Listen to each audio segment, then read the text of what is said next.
Let's stay curious, keep an open mind, and as always, I'm glad we get to spend some time. Welcome to Walsh Wednesday. On this week's episode, we speak with Melaine Rottkamp from the newly rebranded Destination Dutchess. Yes, Dutchess Tourism INC is now Destination Dutchess, and Melaine and I get into what this means for the community. After that, we speak with musician Michael D'Agostino. We speak about his band Phenomenon, his solo music, and his love for the paranormal. Thank you to our Walsh Wednesday All-Stars, all of those who have generously contributed to the Walsh Wednesday 2025 Fund Drive. You can see the list of names on screen or in the description of this episode. And of course, thank you to our Walsh Wednesday Warriors, Jim Robinson, John Newhall, Meg Boyce, and Jenna Hess. These individuals have pledged $100 or more to Walsh Wednesday for 2025, either through the GoFundMe or our Patreon. This episode of Walsh Wednesday is brought to you by Impact PR and Communications, the Council on Addiction Prevention and Education of Dutchess County Incorporated, Dayrock, Lockset Rock Hair Design, Foam and Wash Car Wash, and Walsh Valuation. Hey there, and welcome to Walsh Wednesday. As always, I'm Connor Walsh, and I got a great episode for you guys today. First of all, you might be wondering, why the heck are they standing? It's not like we're in a completely different new location. We're still in the Blue Dungeon. What's going on here? Well, funny enough, back when I was at the radio station, Melaine and I had this tradition of always standing for our interviews because we just get animated, and it's fun. It keeps it loose, keeps it going. So with us, as you can tell, we have the return of the Queen of Dutchess County herself, Melaine Rottkamp, but slightly new titles, and we'll get into that slightly. But no, really always happy to have her. A lot of stuff that's going to be happening here in Dutchess County, and can't wait to get into it. So Melaine, welcome back. It's so great to be here and standing with you. This is our vibe. This is the kind of vibe that we have because we are animated. We like to move and talk and shake and wiggle, and Italian people do that. So I'm always moving under the table during the interviews, like I'm fidgeting with my hands or shaking my legs, but you can't see it typically. Well, it's better for your voice and your projection. Your diaphragm is not crunched up when you're sitting down, so it's just good vocally. Yes. As if that matters. I mean, we like to pretend that it matters, but it matters for some people. I don't know that we're that quite level, but no, we're pretty good. We can project, we can do all that stuff. We don't have to worry about this. I can see the waveforms on the screen right now. We have no problem currently. We're doing all right. So we're doing all right. But want to make notice of the poster over here. We have this lovely poster. Connor in editing, please zoom in. But here it says, Destination Dutchess, Heart of the Hudson Valley. It's beautiful here. You can see the bridges. Is that supposed to be Bannerman? Right? It is. We've taken a little bit of artistic license here. It's art. It's okay. It's still art, and it's fantastic, and it's really beautiful. And the beautiful new logo down there as well. Destination Dutchess. We're not going by Dutchess Tourism INC anymore. Just making sure, this isn't some, you're on the run kind of thing, right? Not witness protection program, right? No. There's a lot of reasons to rebrand. And, just helping us move forward. We've been our own independent 501c6 for 10 years now. We started in 1984 as a part of the county's economic development arm. And then we became independent in 2015. And so this is looking into the future. This is the next 10 years and beyond and continuing to grow. And our destination has changed a lot in the last 10 years too. So how do we reflect that? How do we better deal with media? Social media is a lot different than it used to be. Websites, 10 years ago, we weren't really doing the things that we're doing now. There's no streaming TV. There's none of those kind of things. So it was very early. Right. So we really needed to bring the branding, up to date and beyond. And then also, we would still get calls from people who thought we were a travel agency when you have the word tourism in your name, and that we could book them a trip to Europe or wherever. And we're all about Dutchess County here. We are all about Destination Dutchess. So we made sure that our name reflected that. If you want to know what there is to see and do in our county, we can help you. People would ask to go to Europe for a place called Dutchess Tourism. Well, yes, because they thought we were a travel agency and we could book them. So I guess so. Yeah. I don't know. I guess when I hear Dutchess Tourism, I think Dutchess still, but maybe I'm too ingrained. Right. Maybe more I'm too people used than to you would this. think. Yeah. Every time, when I started out in the office and was answering the phones regularly, and everybody who's come after me, it still happens. That's not the main reason we did it, but it's hopefully will dispel some of those myths about who we are and what we do. Absolutely. And of course, Dutchess County is a destination. It is the destination. There's a heck of a lot going on, of course. And, the spring is such a lovely time because a number of things are finally opening it back up again. Yeah. Things are in bloom. It's a really, really nice time of year. So there's a lot of things going on. And the week that this is airing, this is a coincidence. This has just worked out really perfectly. But it's the National Travel Week, you said, right? Yeah, National Travel and Tourism Week. And also, if you don't mind, I'll pick it up and I'll pass it off to you. The Destination Dutchess Official Inspiration Guide. Mind you, also last year I was on the cover. Very, very small. I was like a centimeter, but still. Well, you're on the inside cover Am now. I? Oh, wait, where? Same picture. Same if picture? You open it up. Oh, my God. There we are. See down there on the boat. This blue little dot. You may not be able to see it, but that is me. I'm performing on the sloop Clearwater.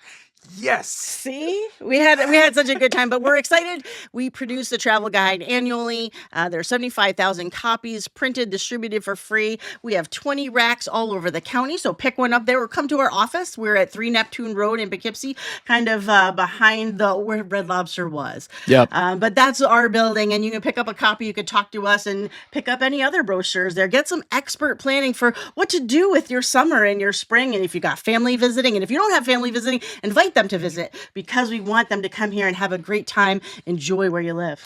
Or if you're not a fan of your family, go by yourself and enjoy it and escape from your family. Perfect. But when it comes to this travel guide, of course, this is the perfect time coming out. Spring, everything opening up. We're getting out of winter. Everybody's washing their cars and everything is like getting clean again. Everything's bright and alive. So when it comes to this inspiration guide, what can people find within it? Yeah, so that's a great question. There's a list of annual events. So it's not all the events. All the events are on the calendar on the website. That would be difficult to have it all. It would be because there are hundreds and hundreds and they're all fantastic. But these are some of the big key events you might plan a trip around. So you want to put them on your calendar. We also have a great feature from our certified tourism ambassadors asking for their expert insider opinions. We have a really great food section. Some of our favorite must-eat things all around the county. There's a checklist. You can just go check them all off. See if any of your favorites are already on there, and if they're not, go try some new ones. So that's my favorite feature. Honestly, you had me at food. You had me at food. I'm like, I'm starting to drift off there, but that's good. That's very, very good. Great stuff for families, things to outline. We know we get a lot of parents and college kids visiting us, whether they're looking at our colleges or they've already decided to come, finding things to do around the area while you're visiting. Obviously, you're going to spend time on campus, but then get off campus because there's a lot of fun things to do. And even if you live here, a lot of people don't know that you can go walk around the Vassar campus. It is celebrating its 100th year as an arboretum.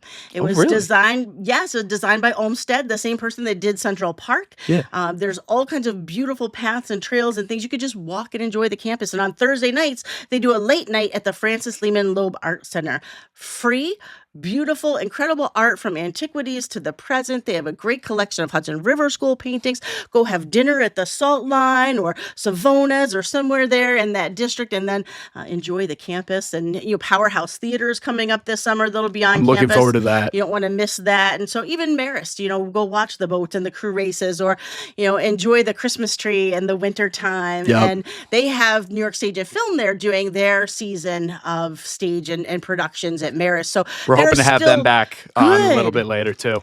So, it's for residents too. You don't have to be a student to go to our campuses. The CIA, of course, everyone is invited. Go dine at the restaurants, do a food enthusiast class, do their taste experience tour, learn how to taste like a chef. There are all kinds of things that people who live here can do at our college campuses. And we haven't even talked about Bard and the Fisher Center and Summerscape and the Bard Music Festival. And they have a wonderful art museum there with the Hessel and Blythewood Gardens. And, it just goes on and on. So take advantage. And it's nice that majority of these colleges are like right on the river too. So it's so nice. You get the views, and we're just about to get into graduation season. Yes. So a lot of families are going to be coming in. So they're going to need to know where exactly they got to eat, where are they going to stay, things along those lines. And it fills up. We're only 5 minutes from Marist. Right. That intersection, if you're trying to do anything graduation weekend, forget it. No, that's rough. But going back to Marist, I love going down to the boat docks there just to chill, and just sometimes I'll bring a book, I'll bring my laptop. Then, of course, Quiet Cove. Yes. That's a favorite, too. Love going down there. A buddy of mine used to work for the park system, so I would bother him there. Now I still just go on my own, but it's lovely. And the pickleball river. courts there are beautiful and my new God, at Quiet yes. Cove. Don't forget about those. The parking lots are always filled right by the pickleball courts. It's Yeah. amazing how much that is just taken over the area. Not just the area, but the nation as a whole. Like, pickleball's become huge. Yeah. And speaking of that, I don't know if you've been to the Hudson Valley pickleball, the new place there. haven't. I've heard If you're good things. local, it's where the Christmas tree shop was. Phenomenal. The indoor golf they have there is. They got golf too. Oh, yes, they do. Oh, shoot. You have Okay. never seen No, I haven't virtual been in golf there. like this. So you have Okay. to go check it out. But so much to see and do around. Pick up a picnic at Hudson Heritage, one of the shops there, take it to Quiet Cove or someplace else beautiful, and enjoy those views of the water. Don't take them for granted. No, trust me, I never do. One of the most beautiful things to me is I'd be looking south down the river from Quiet Cove or Marist and be just looking at the double bridges. Just the double bridges alone is like such an iconic look. Now, of course, the mountains are beautiful, the valleys are beautiful, but there's something extra special about those two bridges. It's like, where are you going to get something like that? And I think about the history of them. The walkway over the Hudson was the Poughkeepsie Railroad Bridge, built in the late 1800s. And then you have the Mid-Hudson Bridge. That's a 20th century bridge. And so as we look at that history and see how things have evolved, how transportation has evolved, one of the things that we did that was so great is at our 10th anniversary celebration, we did a Trends conference, but we had Will Tatum, who's our county historian. He came and did a Type 5 on tourism in Dutchess County. It was great. It was so great. I wish How I fast was he going? No. Well, as he's writing, he's like, this could be an hour-long presentation. Yeah. Because it is really interesting when you think about the half moon coming up the Hudson River and, discovering isn't the right word because we know there were people here first. But, even people that would come up on the river on the steamboats, people that would come on stagecoaches and stay at our taverns and boarding houses on the four corners through our many villages. You think about the train. You think about the Vanderbilts. Yeah. And railroads coming up the Hudson. You think about automobiles. He showed a really cool advertisement for the Nelson House, which was a hotel in Poughkeepsie, a historic hotel. It's not there anymore, unfortunately. But their biggest selling point was they had a parking garage for your brand new automobile. So it was really fun and really interesting. And if you haven't had Will on, you need to have Will on. I would love to have him on. He's so funny and he's so smart and really has great stories to share. So we'll get you connected. Yeah, with please Will, do. but, I've heard about him so much, but I've yet to meet him. Oh, we got to make that happen. I know. I would love to make that happen. Good. A lot of good history and everything. I know you've talked highly of him. Joey Cavassini's talked very highly of him, especially, being a historian in his own right, too. So, those two, I'm sure, going back and forth, that would be an interesting room to be in, a fly on the wall to watch all the history happen between those two. And there's really cool history that happened here. And we're going to be celebrating, as we continue into next year in 2026 and the 250th of the Declaration of Independence. We're starting now. We started last year with our Commander in Cheers program. Which was so much fun. Still going. You can still go find Tiny George at taverns, tasting rooms, and restaurants. I have the coasters still that you gave me. So go find where Tiny George is and check him out. And then also we've got an event that Will and I are working on together, and my team and his team and the folks at the FDR Library. We're doing RevCon 2025. Beautiful. We did it last year too. We had Living History, Revolutionary War reenactors on the lawn at the FDR Library. We had a local history museum inside. We'll bring our giant cutout of George Washington that he gives me a hard time about because while he's 6 foot, our cutout, and barely fits in our cars, he is not life size because George was a very tall man. How tall was he? He's taller than 6 foot. Was he? I think he was like 6'4" or something. That's impressive, especially for that time. I know. He was a tall guy. So he is not quite life size, but he is still very tall. So come see us at RevCon. That's on Flag Day, June 14th at the FDR Library. It's also New York State Path Through History Weekend. So lots of great history events going on. And then we're doing a brand new event, which I'm super excited about. That is June 28th at Fishkill Farms, and it's a revolutionary cider celebration. So we're continuing the theme of bringing our history to the people where they are. And in the spring and summer and fall, here in Dutchess County, it's at our farms and our craft beverage producers. And cider was an important beverage in those colonial times. So we've got cider it is for me too. Coming all the time.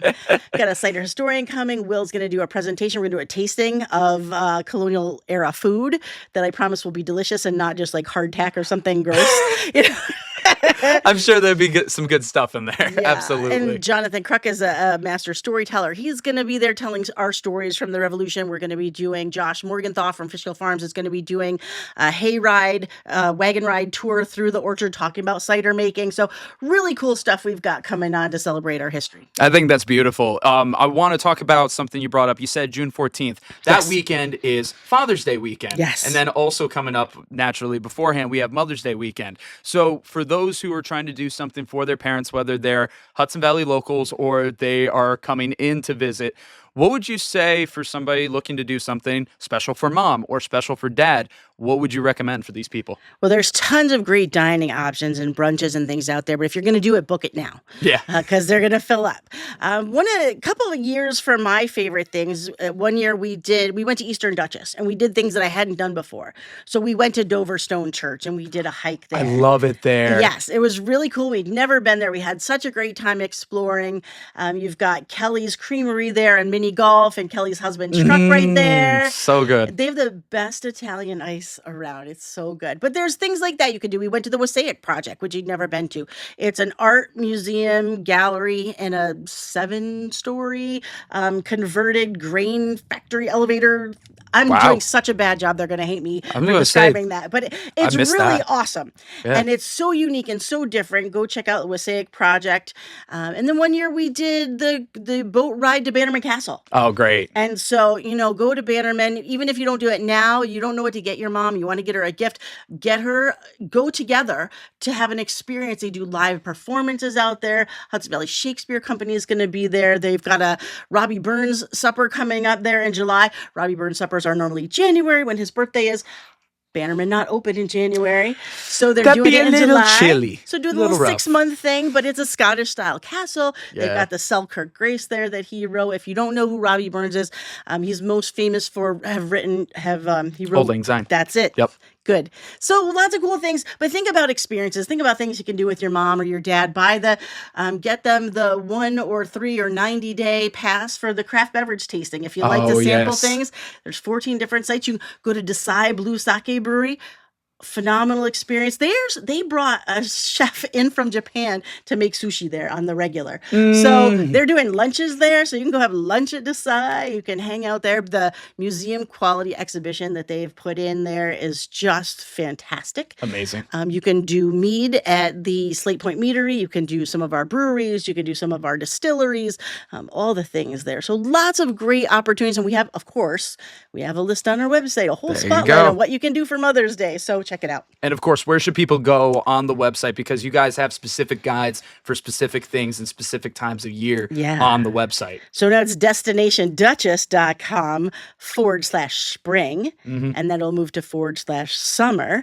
But it's also on the spotlights on the homepage. If you scroll down, you'll see all the spotlights there on highlighting Memorial Day weekend coming up. The FDR Library does a Living History World War II museum there. It's one of my favorite things. The people who are there are so passionate and love talking about that area and that time period, and you can learn all about it from them. So that's coming up. Other ways to celebrate Memorial Day. Lots of cool things coming up. It's my favorite time of year. No, it's such a great time of year. It's the official beginning of summer at that point, and it's always a lot of fun.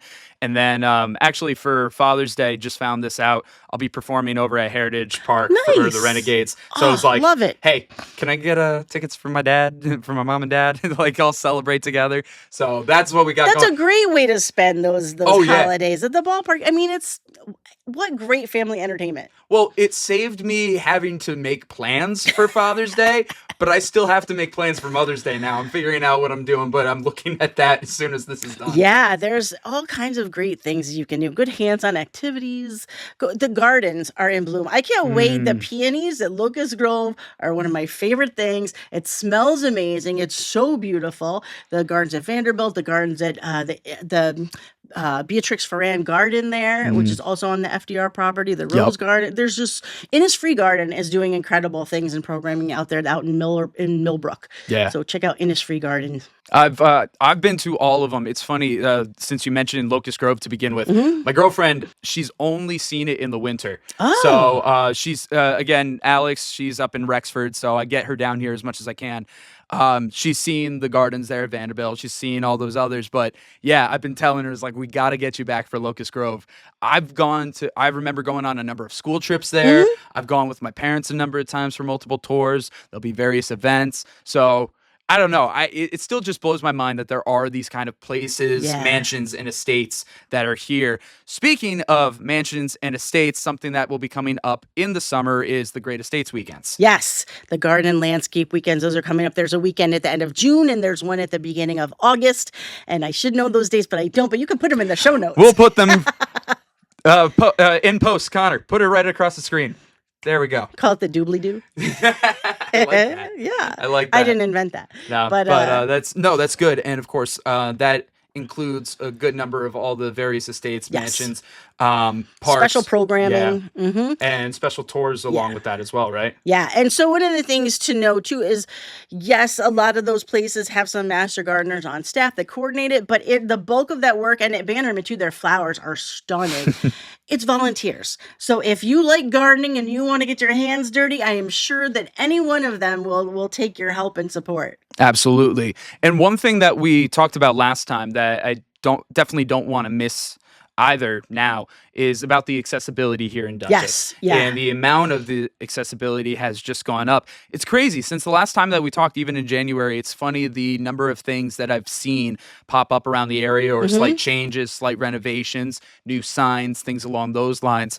It's really powerful to see what's been going on. Obviously, that's just as somebody who's living here, but somebody who's on the ground floor of a lot of what is happening. Could you tell us about a lot of the initiatives? Sure. So we did a partnership with an organization called Wheel the World, and they came in and assessed 53 of our different hotels, restaurants, and attractions for accessibility, and gave them kind of a roadmap to show them, hey, these are the things you're doing great on. Here are things that you maybe want to look at. Here are some things that we should fix now, if there were any of those kind of things. And so we were also able to have a competitive grant program to give people micro grants to make some of those improvements, but creating that awareness. We're providing the training. We're excited. We're going to celebrate later this month.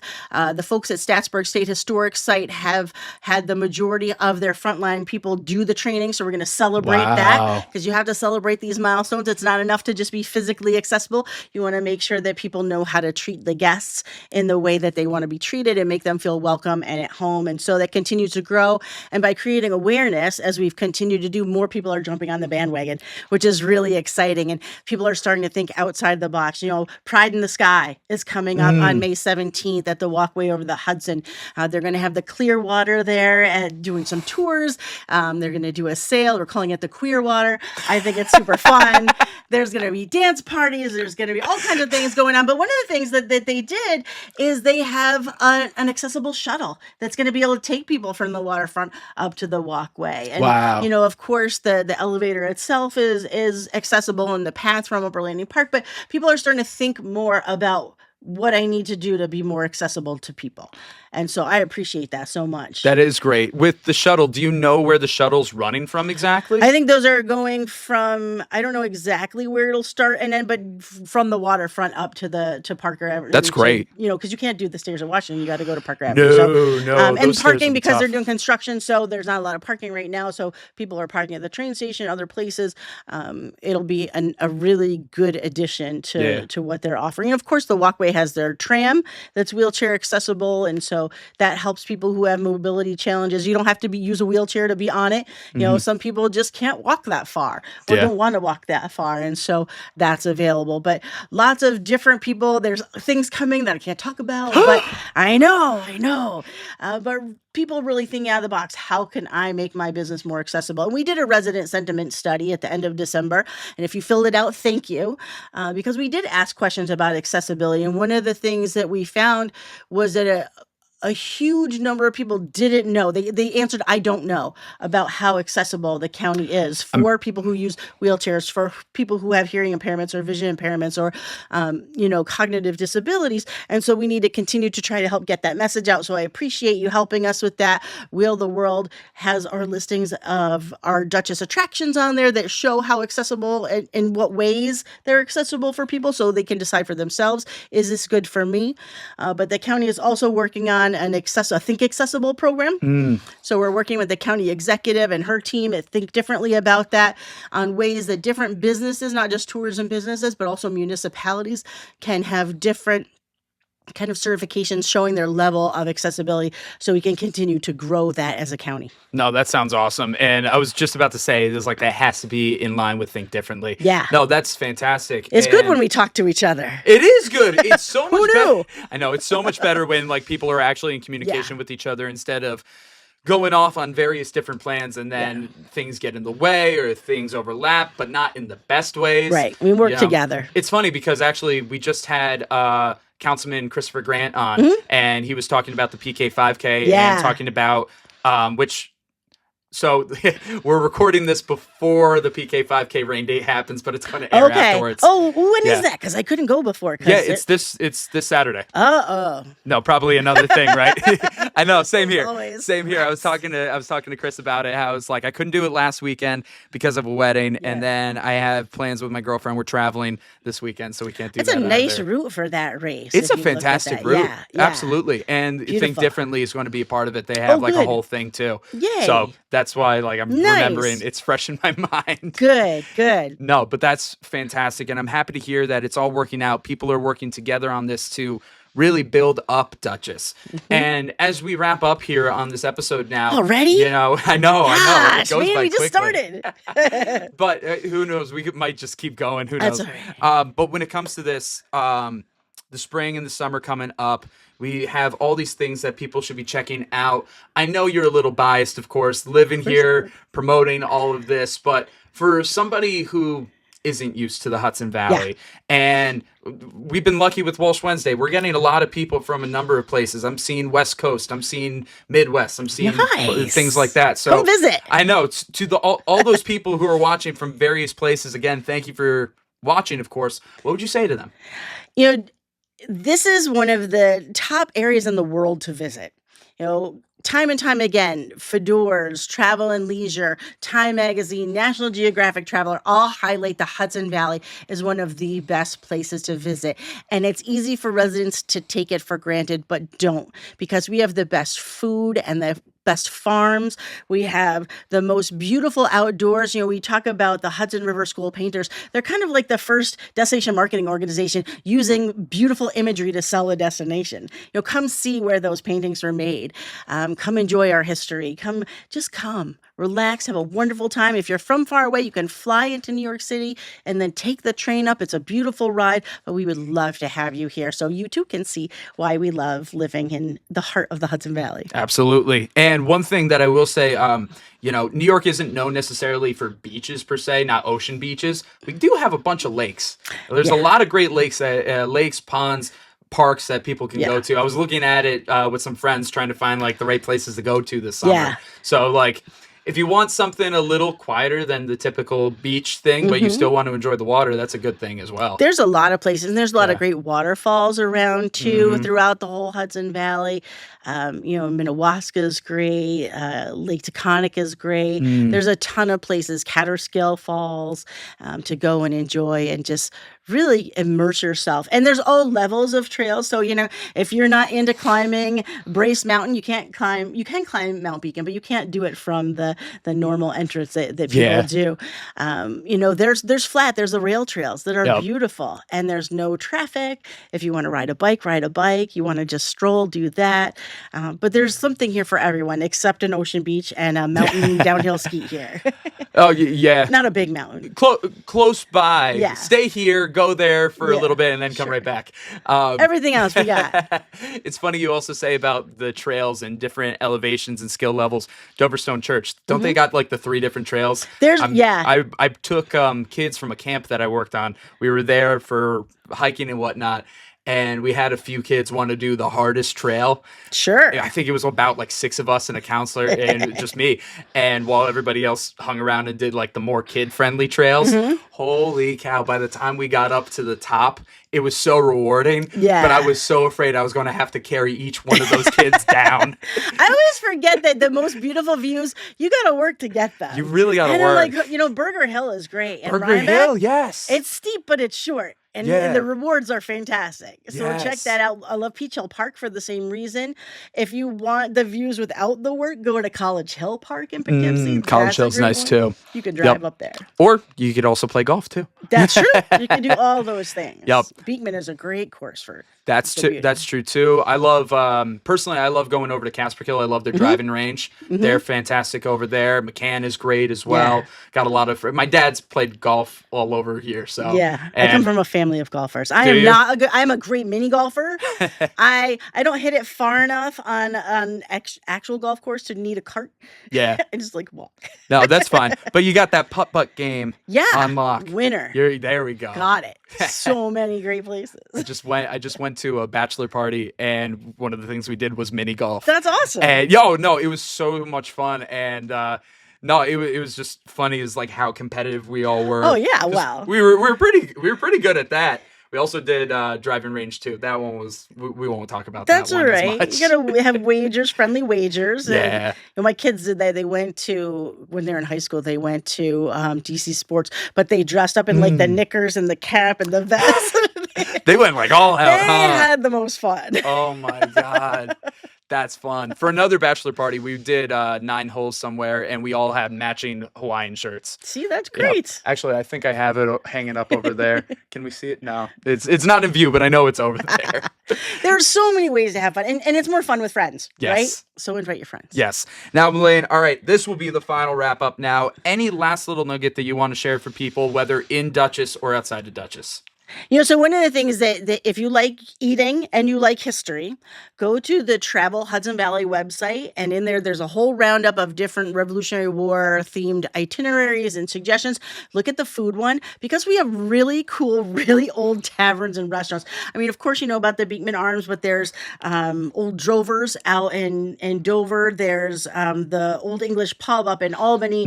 There's I think it's 76 down in Rockland. There's just a whole list of them. So if you want to go to Garvin's, and that's from that colonial era, that's in New Paltz. Tons of great restaurants around that still throw off that history vibe because they've just been around so long. And if those floorboards could talk, I would love to hear what they have to say. I'm sure there'd be some interesting stories about that. But hey, that's why we have like historians like Will and Joey who we were That's talking right. about, which we'll have to get on soon. But Melaine, thank you so much for being here on this episode of Walsh Thanks. Wednesday.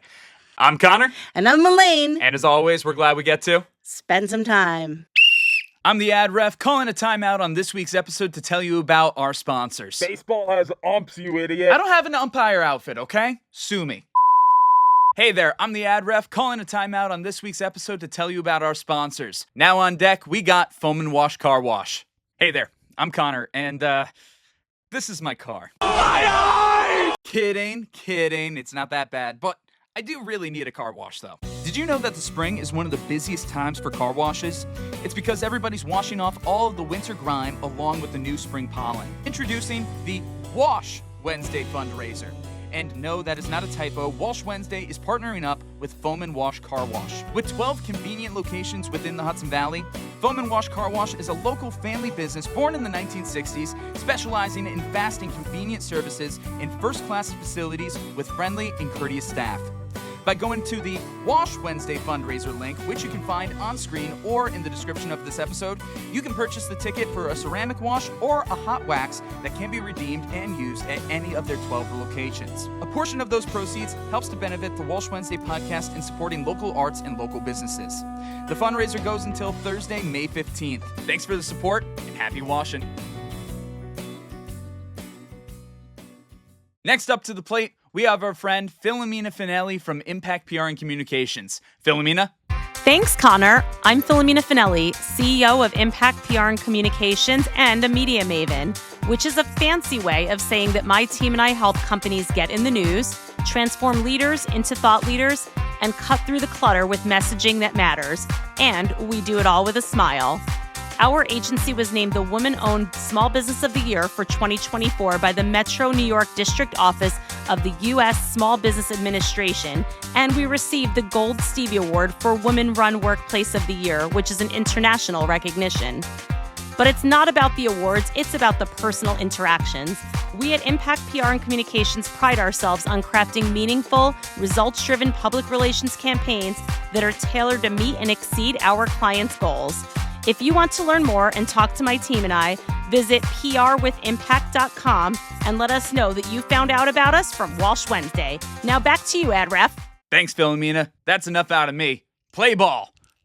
Hey there, and welcome back to Walsh Wednesday. As always, I'm Connor Walsh, and we got a great episode lined up for you guys. It's funny because this episode worked out really nicely where the two people I was having on for the episode were actually being recorded on the same day. That doesn't happen very often. No, it's true. It's mostly very different days. So with us today, we have a musician that we were linked by a mutual friend. We'll probably get into that, of course, Tony Cicero. But with us today, from the band Phenomenon and also a solo artist in his own right, we have Michael D'Agostino. Mike, how are you? Thank you, my friend. Hey, thanks for having me. Did I say your last name right? D'Agostino. D'Agostino, okay. Sorry, I got a friend of mine that really emphasizes the D with the their apostrophe name. in there. No, it throws D'Agostino. everybody. But just like the supermarket, D'Agostino's. There you go, Yeah. D'Agostino. Fantastic. Sorry about that, but thank you very thanks, much. Man. Dude, I'm so happy to have you here. We were supposed to have you back at the radio station before the great layoff of 2024. Yeah. So this has been a long time coming. I'm excited about it. Me too. Yeah. Thanks for having me. Of course. And of course, shout out to Tony, who got us together in the first place. Lamar's. Yes. Yeah. Thank you. Great people over there. So good. So nice. Yeah. And they have a beautiful place. So people should check it out. I love the patio there. That was my first time there. And it was really nice. It was great. I loved hearing your music. Likewise, man. You were really good. Same with you. Yeah. No, I was listening to it as like damn, this guy's got good sound, good resonance. And then you're telling me you got your band on top of it. It's like, oh yeah, we got to connect. We got to do some stuff. Also, I just need to mention and shout out how I said, if anybody got me apple cider, they'd be my best friend. Yeah, that's right. And you got me the apple cider right in the middle of the game. And I loved it. So thank you for that. Absolutely. That went down so good. Yeah. Easily. Everything they have there is awesome. And I heard they're putting a beer garden in, which is really cool. Yep. Yeah, so hopefully we'll be back. So you're providing a few songs off the album that you guys are working on. Currently untitled as of now, but we have some music from it. You guys are still working on it. Everything sounded great, by the way. Thank you. Yeah. I'm excited about it. Now, one song that really hit me in a certain spot, as somebody who's on a very interesting religious and spiritual journey of my own, and especially people who have watched and listened to this, they know Catholic school for many years, but then disenfranchised with religion. Yeah. Just the name alone got me interested. God-shaped hole. Yeah. Could you talk about that? Yeah, I think again, a lot of the stuff that I'm writing about is sort of a feel, right? And a feeling towards things. And also the time frame a lot of this was written originally is in this post-COVID world where I think a lot of people, there's a lot of things where people feel like there's an awakening, so to speak. And you hear that a lot, those words, right? Like a great awakening, where people are starting to maybe see through the facade of the reality that we live day to day and feel like, oh, maybe things are a little bit more contrived. And maybe, the lives that we lived are a little bit more distracted from maybe things that are important.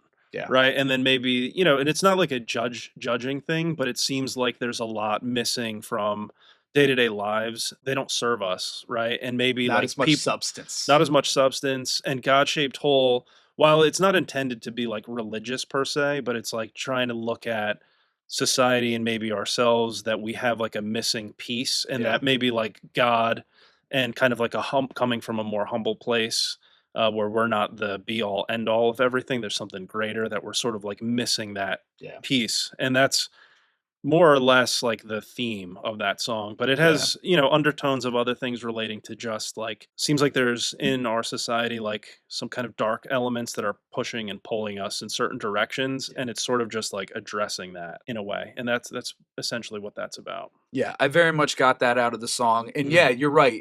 I didn't necessarily get a lot of religious undertones, but in my own experience, that's how I related it. Yeah. How, personally I felt what is it that I'm looking for? Mm-hmm. Why do I feel the way I feel? But then also in that grand scheme of what you're saying, yes, society as a whole is very distracted, and definitely in that post-pandemic world, it's why do we do this? A lot of people started questioning a lot of the things that we were doing as a society. I know I was questioning a lot. It's a lot of people say it's well, we always do this. And it's well, just because we always do, does that mean that we have to keep doing it? Yeah, And yeah. that could be for just about anything. Right. You know, Right. so I thought it was a very interesting song. It was probably Thanks, the man. favorite out of the three Oh, that you cool. sent me. Thank you. Yeah. They're all great, but that one like Yeah, really hit. thanks. So I think now's the perfect time to segue into it. We have God-Shaped Hole by Phenomenon here.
So let's talk about the music, of course. So you do Yeah. have the solo stuff, and what I was Yeah. seeing you do the solo thing, we both were very similar in that sense where it was mostly a lot of covers doing the solo thing, but For I know sure. you got your own music as well that you try to plug. I try to throw in a few in my sets as well. What's the difference between you as a solo act versus you with your band Phenomenon?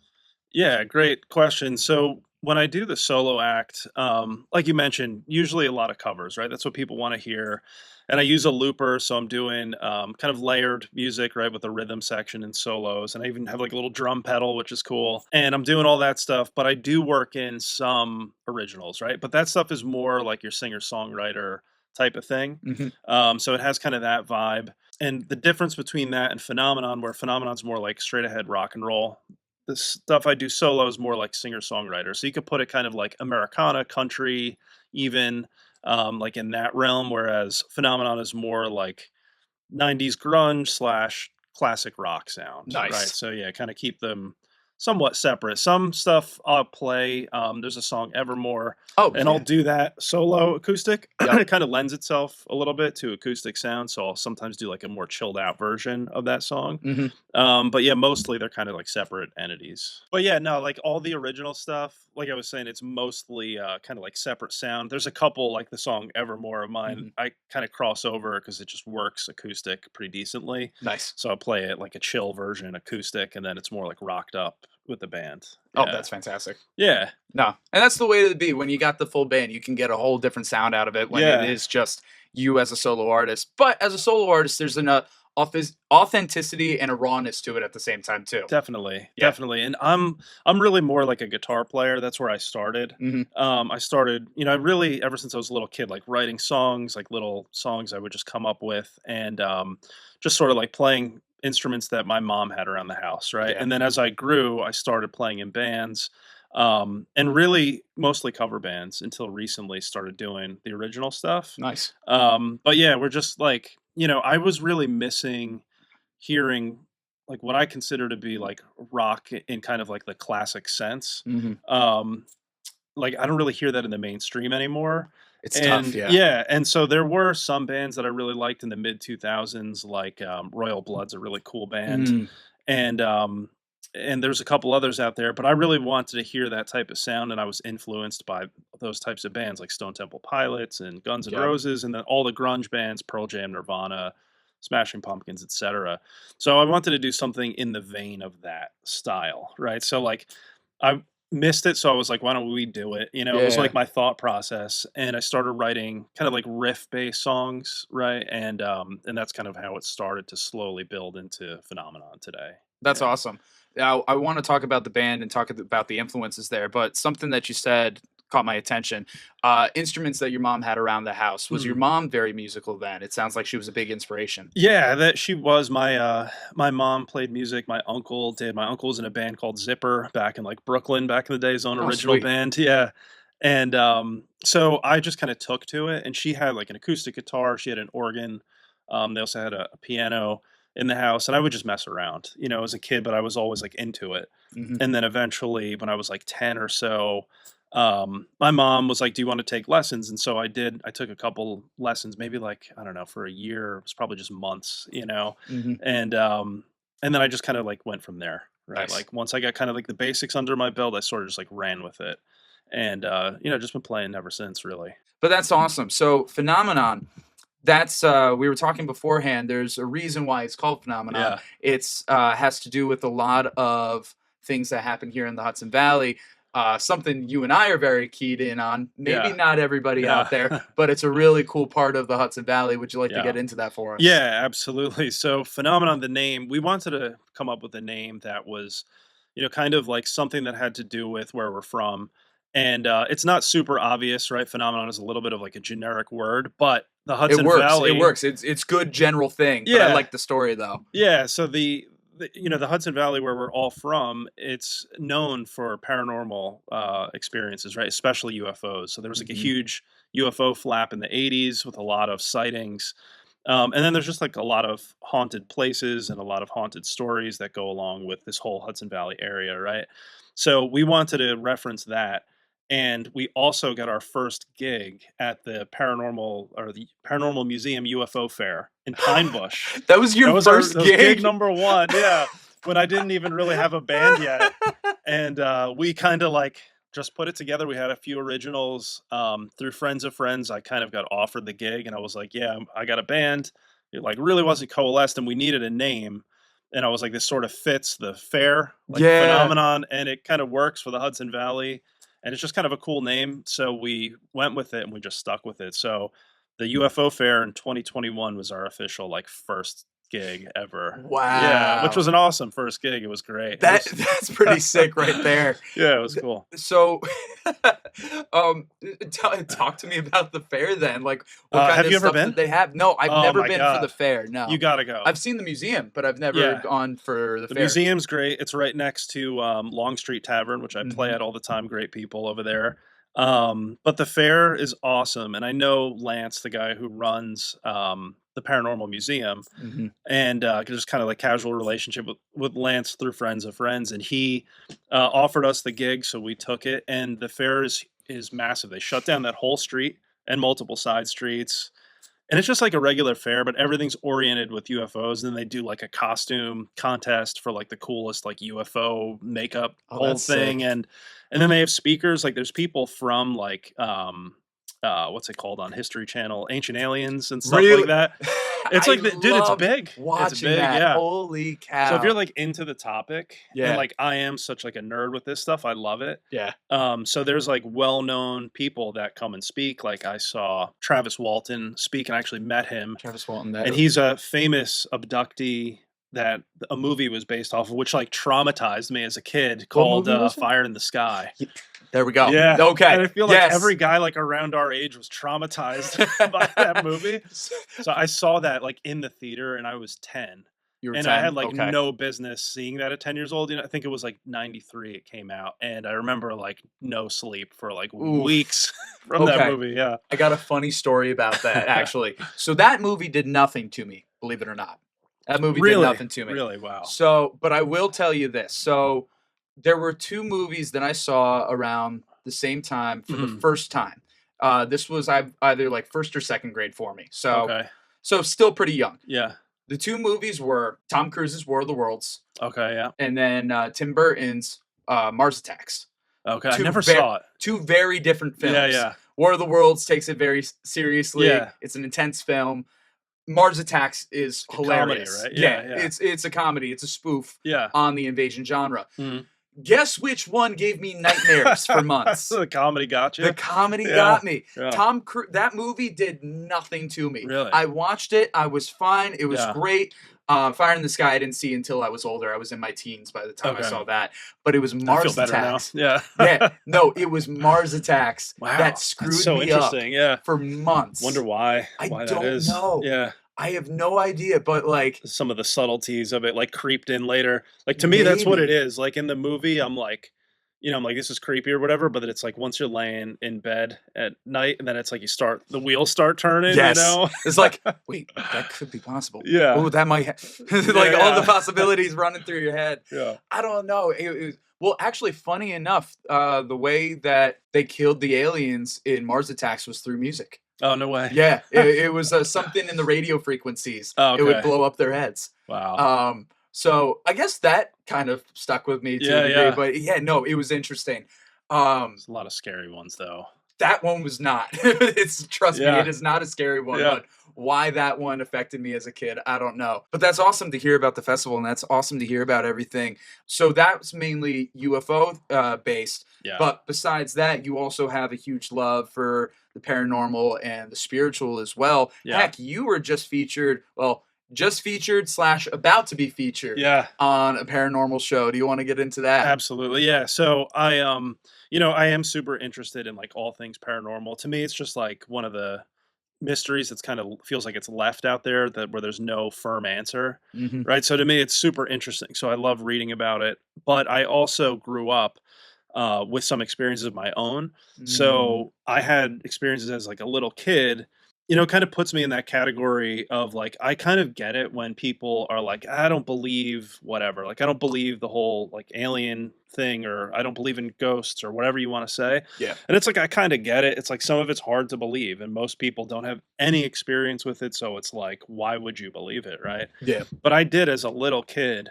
And the experiences I had were like really definitive, and they weren't like maybe I kind of saw something. Like it was very clear. Mm. And Do you feel so- comfortable sharing any yeah, of it? totally. I can give you the like kind of a quick rundown of Yeah. it. But I had like a few experiences as a little kid, and nothing really in adulthood. Mhm. they kind of stopped there. But it all kind of based around the death of my grandfather. That's when it kind of Oh. started for me. And then I had a few experiences at the home that I grew up in, and then a couple like outside of the home too. But again, like it kind of stopped after a certain age, which Mm. is make of that what you will. But I know that's kind of like a common thread with a lot of people that have experiences. Yeah. But the first experience I had, I was 5 when my grandpa died, and that was like the first time I dealt with like death. Yeah. And well, I was close with him. We all were, and so we were all like super upset, obviously, right? And like I was like unconsolable at the time, Mhm. and my mom was like, said to my sister, like, "Why don't you take him like downstairs and like read him a book?" And I remember her like saying this to her, and we went down there in like a finished basement we used to hang out in, and we're just sitting on the couch, and I remember her like reading a book, and we were kind of like sitting like this, but I Yeah. think it was like the opposite way, where Mhm. she was on my right.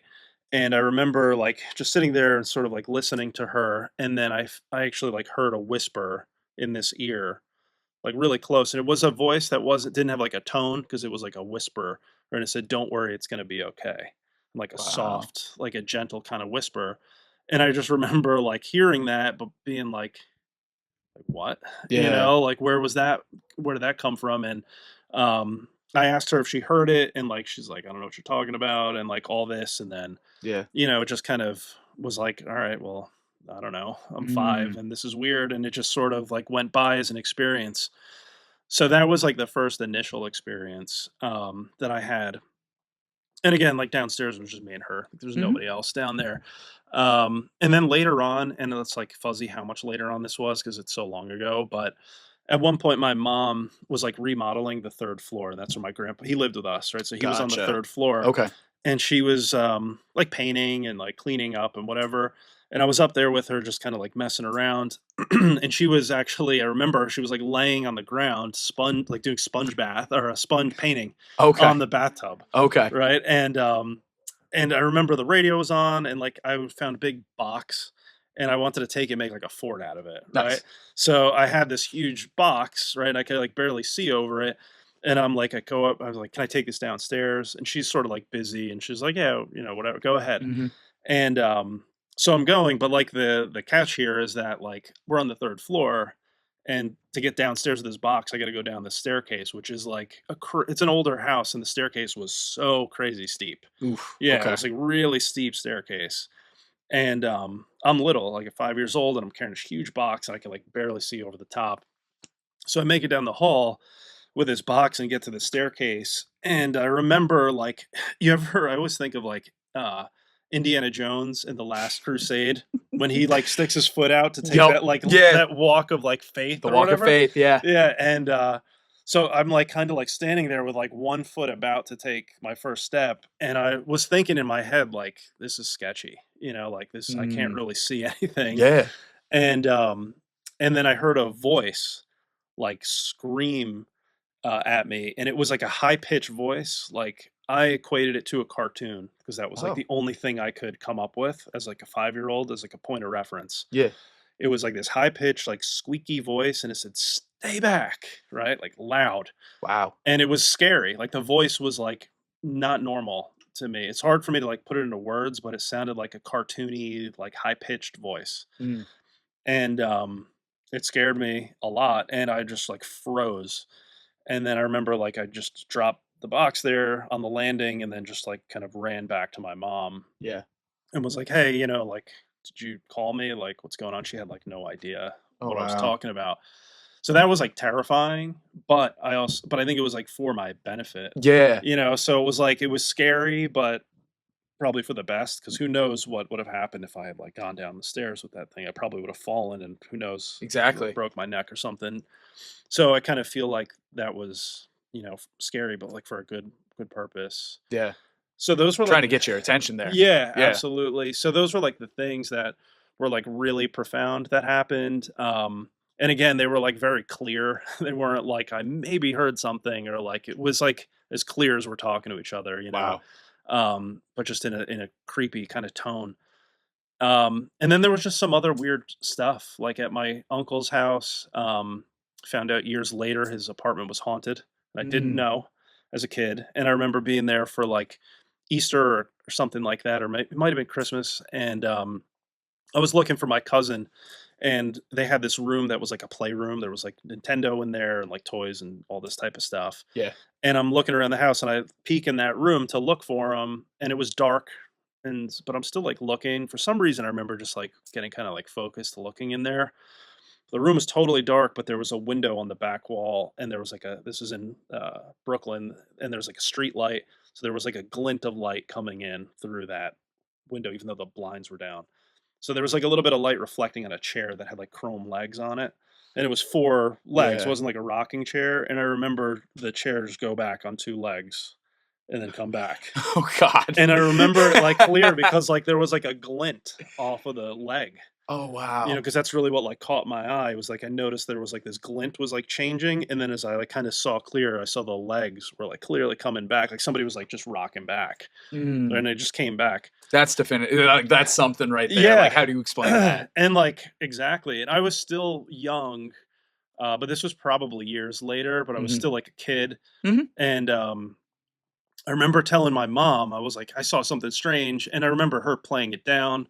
Everybody was playing it down. Mhm. And then years later, I found out it was because my uncle used to see like an apparition of a man sometimes in that Oh apartment. my God, really? And eventually he stopped kind of like showing up. My uncle, like, apparently was like, tried to do things to try to get the spirit to like move on, like Oh. talk to him, like, "Hey, I see you here. It's okay. You can Yeah. leave." And but anyway, they kind of like played it down so I wouldn't like be afraid. Yeah. And then I found out much later in life, they were like, "Oh yeah, it was haunted." So you're like, I was knew it, right. yeah, I knew I it all was along. right. I knew it all along. So yeah, those were like the main things. There was other like weird stuff, some weird stuff with my sister that happened in our house. But those were like some of the, I guess, the more profound things. And then, you know, speaking of like things kind of run in families, like music, right? Like my Mhm. uncle was musical, and my mom was to a degree, but honestly, her talent was more in design. Oh, She was like an interior designer and a great artist, like drawing and stuff like that. So she had like Nice. a creativity for sure, but I think her strength was really more in that area. My uncle was a really good musician, but and this is all my mom's side, where a lot of that kind of musical side is. Mhm. But my great grandmother, again on my mom's side, she came here from Poland on like a boat, right? And this is you know, how far back it goes. And then but she had a lot of like experiences to the point where you would consider her like a medium of some Oh wow. yeah, and she wasn't like telling fortunes or like anything No. like that, but she had a lifelong experience. Like she was having experience with people or entities from the other side her Yeah. whole life, up until the point she was in like a nursing home. Even in the Wow. nursing home, seeing spirits like coming to her like in her sleep, and she would tell my grandma things. So it was like a whole history of stories that she had, Wow. which was Sounds really very interesting. sensitive. So it Yeah. sounds like, yeah, that kind of sensitivity has been in your family and that kind of Who interest knows? there. Yeah, but again, like I don't have any other experiences, Yeah. like this is all in childhood. I've since been like super interested from like an intellectual side, but there's no I don't have like any like sense for that anymore, like Yeah. she did, which lasted her whole life. Well, they say as you get older, any kind of connection that you might have can dwindle, even if you're still Yeah. open to it. But it's just It's partly I the think baggage that you get through life, even Yeah. if you believe there's still weights. the and child, you're so separation. open to Yeah. things, and you haven't built any walls around anything, Exactly. and you don't even know like what to be afraid of, and Yeah. you're just open, right? And I think we kind of close things off Yeah. after a while. Even when And we some don't of my need to. experiences were kind of like spooky anyway, so I like probably subconsciously tried to like maybe shut it down. I don't know. Yeah. But a lot of people experience that they get older and it's just like doesn't happen anymore. No. Well, it's interesting you say that. I've had my share of, paranormal activity and experiences. Mm. God, I'll keep it short because this is your this is your Well, tell interview. me. But well, since we were talking about UFOs, to start off with probably my biggest UFO story. So literally upstairs, we were back home after a school function. Mom's in her bedroom. Dad and I are out in the living room. Tell you exactly what we were watching. We were watching Wipeout on ABC. Nice. And we're no strangers to having airplanes like come over. And you hear it, and it's like, okay. So it's late one night. We're watching Wipeout. Sounds like a plane's coming by and whatnot. But it's getting louder and louder and really loud. And it's shaking the house. Wow. And it's like, every once in a while, something will shake the house, sure. But like this was like a lot. And then all of a sudden, and now my dad's not much, he's a bit of a skeptic in this case when it comes to these things. Yeah. A huge, unfortunately, the curtains were closed, but a huge flash of light goes right by the window. Wow. And like, it's enough to like light up the room. Yeah. And Dad and I were like, what the hell? Raced to the window. Yeah. Couldn't see anything. Rumbling's gone. Everything's back to normal. So can't explain that. Yeah. But at least Dad and I, we saw the flash. Mom's in her room, but she could tell you that she heard and felt everything. Mm-hmm. So there's that. Was it a white flash or like a color, like a blue? It was more of a white. Okay, yeah. It was more of a white, I would say. We also have blue curtains, so like, but I would still say white for the most part. Then when it comes to like supernatural, there was like this one figure I saw a lot when I was younger. Faceless, but had a lot of characteristics that I'm familiar with my family. Okay. So I wouldn't be surprised if it was a family member just kind of watching over. Was it kind of like a shadow? No, it wasn't a shadow. Okay. It was like clear as day. Like I'm looking at person, you, but no face. Wow. I didn't see a face. Yeah. But like a lot of other like skin tone, height, hair, stuff that is like I would relate with my family. There was that. But then also the old psychiatric center that used to be all the down there where ShopRite is now. Yeah. I'm right here. My friends and I, we would sneak down there all the time. Oh man! And we had thermal cameras. We had regular cameras. We had microphones. We caught some strange stuff. Like we would get the cold spots. We would get we would do like the knock once, knock twice thing. That or somebody's messing with us, but you know.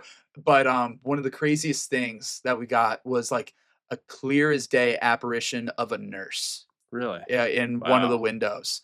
And like a picture, like video? I don't currently have it anymore. My buddy has it, but I'd love to check it out. No, but it is like she's translucent, but like it's clear something. Yeah, like it was like, oh my god. So that stuff's always been interesting to me. My mom's always been interested in that stuff. She watches all the shows. How we got into this conversation to begin with, haunted discovery, family spirits. Yes.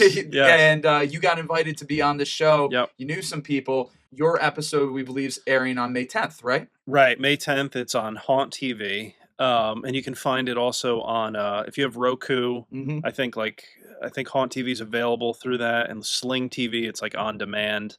Samsung TV also has that Haunt TV. So it's Haunted Discoveries, Family Spirits, and episode 5. Nice. So if anybody wants to check it out. Sweet. Obviously, don't want to give away too many of the thrills and interests, but where are you for this episode? Like, where'd you go? So I went down where they were filming was in where they're located in Kentucky. Okay. So this was in Louisville, and they do a lot of investigations in that immediate area, like old historic buildings and things like that. So they filmed on a location that they have that they use for their shows, which is like an old farm. It's like an old farmhouse, which was really cool. And I got to meet some of the other folks that were on the show.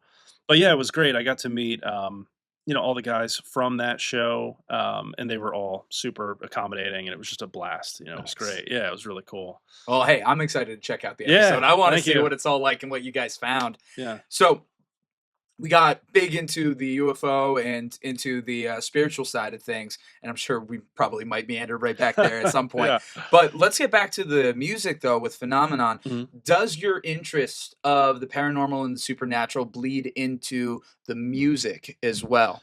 A lot of the music that I've written for Phenomenon has really been mostly off of like personal experience, and it isn't really based off of like anything paranormal per se.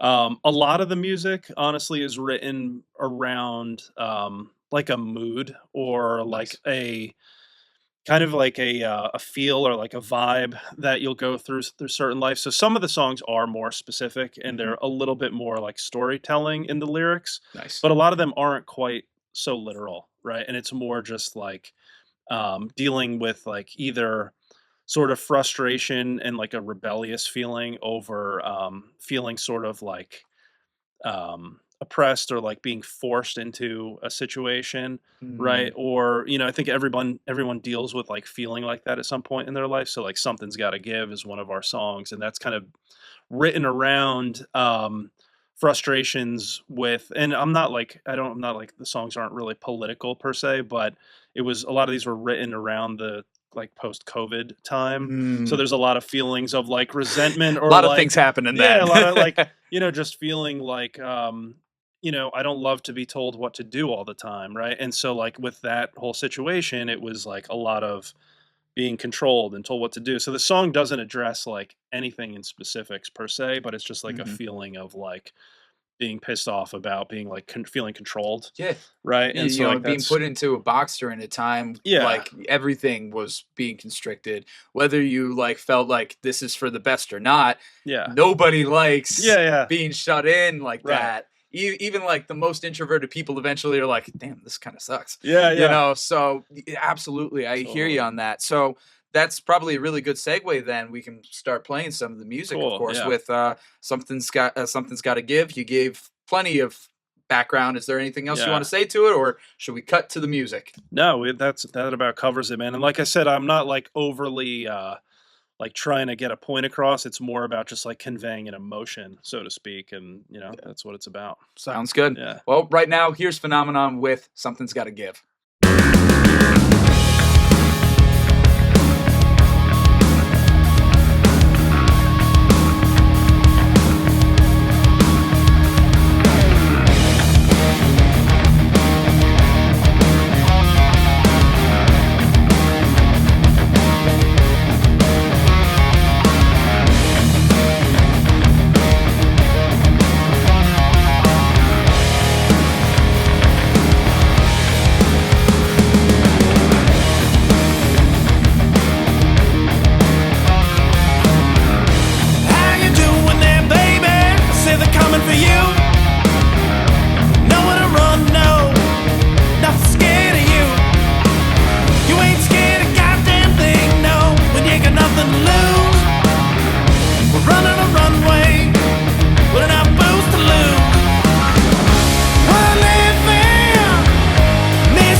So with all the music that we've been listening to, of course, I'm assuming some, if not all, will be played at this awesome festival that you guys are a part of, Hudson Fest 2025, which is going to be in late May, Saturday, May 24th. You want to talk about that? A lot of great, familiar names on the definitely on the lineup, including you guys. Yeah, we're happy to be a part of it. It's an awesome, like, all-day event, music at Rushing Duck. They're hosting it, which is a great brewery in Chester, New York. It's a really cool place. So music all day. We're gonna play, I think, at like 5 or 5:30, and our friends from the band Libricide invited us. So thanks to them and Haroon from that band. They're an awesome band, Libricide. You should check them out if you don't know. We've been them. trying to get them on. I've talked to them a couple times. Yeah, no, great guys, great music. They're awesome. And yeah, the music is really good, and it's sort of similar in the sense that they are also like a rock band, and some of it kind of does have like grunge vibes, and kind of like classic type of rock sound, with their own spin. But anyway, we're going to be at that, which is going to be a lot of fun, and then we're also playing at Hopewell Inn that night. So we got a lot of double duty. Yeah, double duty. But we at the actual festival is only like 30 minutes that we're going to play. Okay. And so we'll be there most of the day, and then we're going to Hopewell Inn to play 3 hours that night. Oh, wow. And then 30 Sunday, minutes to 3 hours. Okay. Yeah. And Sunday. we're playing again at La Familia in Carmel. We'll be on the back patio that Sunday. Oh, very cool. Yeah. Very It'll cool. be a great Busy weekend. week. Busy weekend. Yeah. Yeah. No, that sounds awesome. 30 minutes. Yeah. Well, I was going to say. So many bands. It's I was just like looking real at, quick. Yeah. Yeah. Because just looking at the poster. Yeah. No, I would imagine. I was wondering if it was a couple days. So it's just the one day. I think it's just one. Yeah. And there's so many bands. And we're playing right before Libricide. They might play a little bit of a longer set. I think they play, and then maybe 2 more bands, and it's done. Okay. For the day, yeah. Gotcha. Starts at like 11 or something. Really early. That's what I saw. It starts relatively early, but Yeah. like, good for you guys. That's so cool. Yeah, I love playing those. And that's types of Memorial Day festivals. weekend, isn't it? It is, yeah. Yeah. So great way to Kicks kick off the summer, weekend. yeah. Yeah. Yeah, for sure. So we're excited. It's going to be awesome. Oh, that's amazing. Yeah. And one thing that I'm realizing that I've forgotten to mention, besides the festival, something that you guys did about a year ago now, was our band show as well. Yeah. That's something I meant to bring up earlier, but I don't think we talked about that yet. Our band show, of course, we had John Newhall talking about that a couple of weeks ago. So I think this is about time that I reach out to our band show, see if they want to say hi. Have them on. But yeah, tell us about that experience, because it's a really cool thing that they're doing over there. Yeah, it's a really cool show, and shout out to Christian and the guys there at our band show. It's really well done. They have you out for the day, and you record basically like a set of like 8 to 10 songs. That's significant. That's a good amount right there. It's a good amount. It's just live. So you record your session with them live, and, there's just one take. You just do it, and that's what it is, right? So it's live music, and that's always like a fun element too, because you never know what's going to happen for sure. But it's great. You have a session where you talk for a bit about your music and about who you are, and then you play some songs and talk about the songs, etc. But they do a really great job. They have like maybe 6 to 10 people working there, all the cameras and audio, and they really hook it up. And they package together like a really nice show. And it's awesome because it's all local original acts. So it's like great promotion for like the local music scene, which I think is just a great thing they're doing. Yeah, me, I support that 100%. Like that's it's so cool to be able to see things like that, and also to that degree and caliber.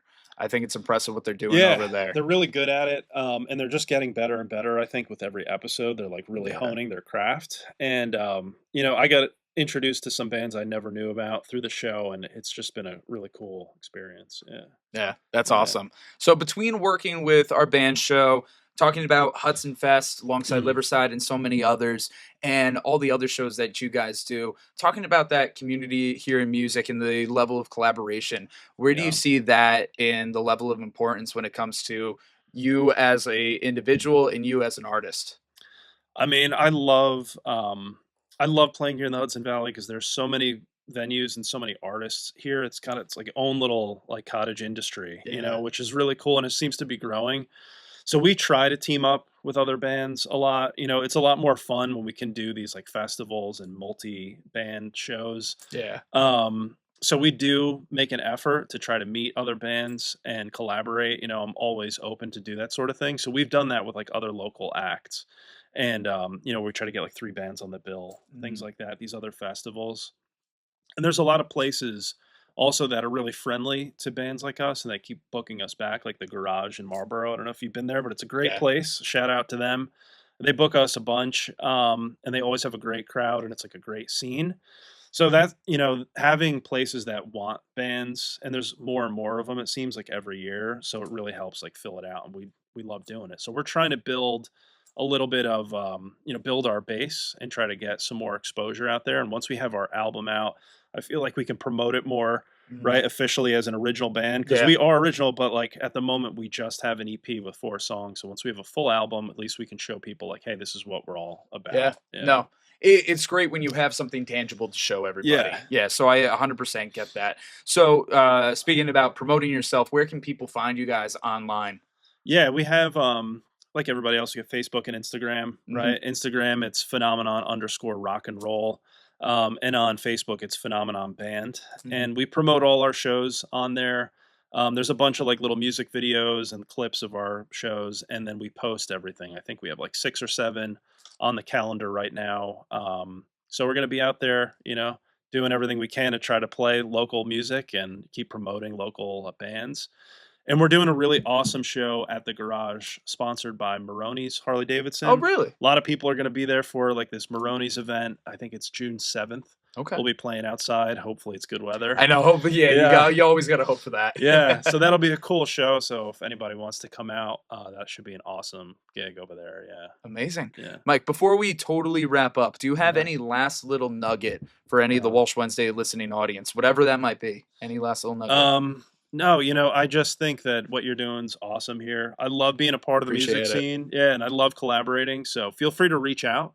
I'm on Instagram and Facebook, and you can reach out to me there. And I love hearing about like your paranormal stories. So if you want to let me know, I'd be reach happy out to about keep like that going too. into stuff personally. Yeah. Like I know I got more, but like those are the highlights. I wanna know. So tell me. Even at gigs, I always tell people, I'm like, listen, if you have stories, I want it. Like, give me the truth. I can handle it.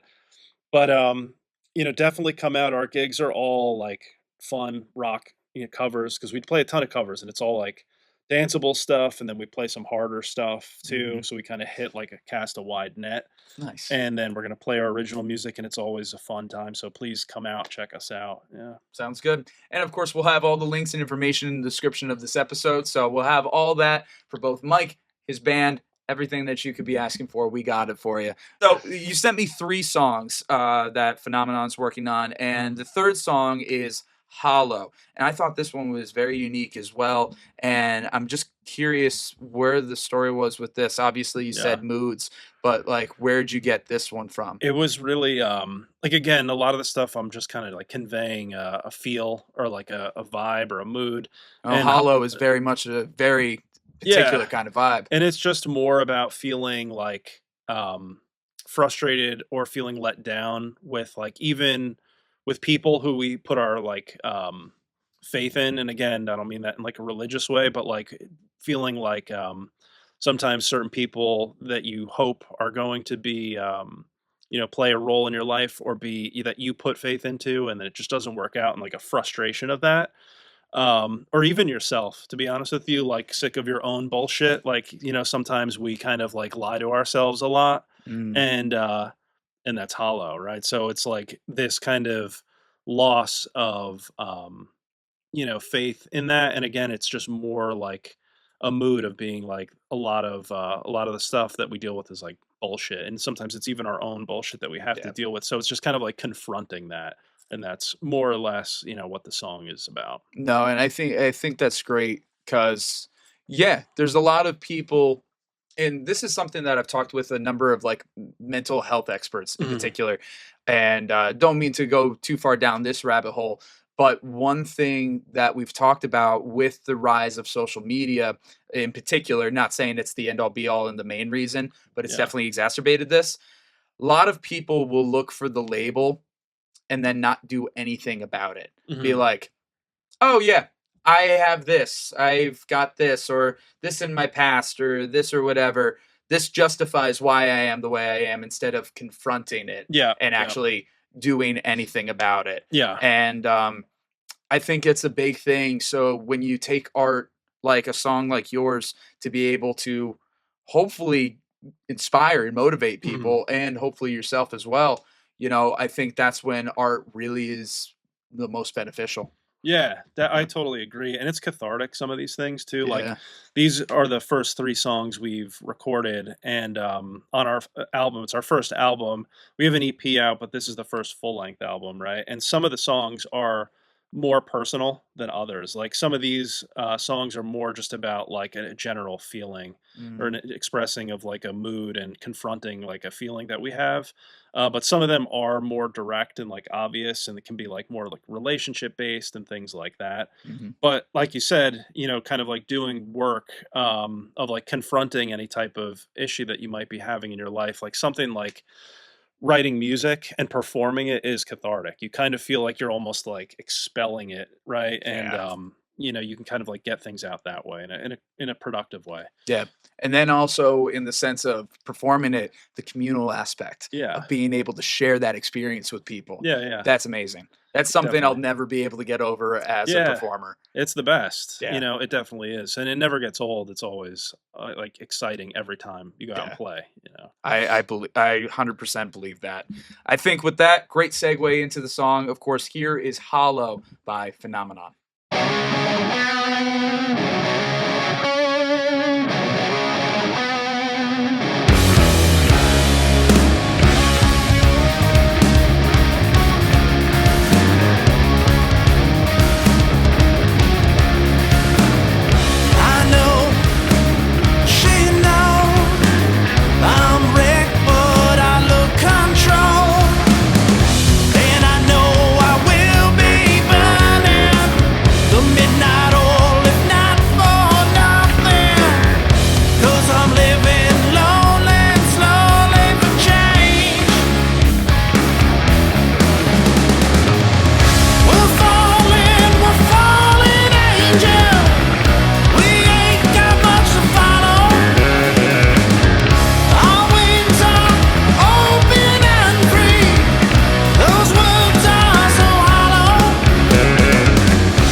I'm Connor, I'm Mike. and as always, we're glad we get to. Spend some time. And that's a wrap on this week's episode. Much love to our sponsors this week, Impact PR and Communications, the Council on Addiction Prevention and Education of Dutchess County, Locks That Rock Hair Design, Foam and Wash Car Wash, Walsh Valuation, and Dayrock. Thank you to our Walsh Wednesday All-Stars, all of those who have generously contributed to the Walsh Wednesday 2025 Fund Drive. You can see the list of names on screen or in the description of this episode. And of course, thank you to our Walsh Wednesday Warriors, Jim Robinson, John Newhall, Meg Boyce, and Jenna Hess. These individuals have pledged $100 or more to Walsh Wednesday for 2025, either through the GoFundMe or our Patreon. You can support this channel by becoming a Patreon member with memberships as low as $5 a month. With that, you can get behind-the-scenes content, your name featured in the credits of each episode, and access to the Spend Some Time chat. You can find that and more by scanning the QR code on your screen or by going to the links in the description. As always, I'm Connor Walsh, and I'm glad we get to spend some time.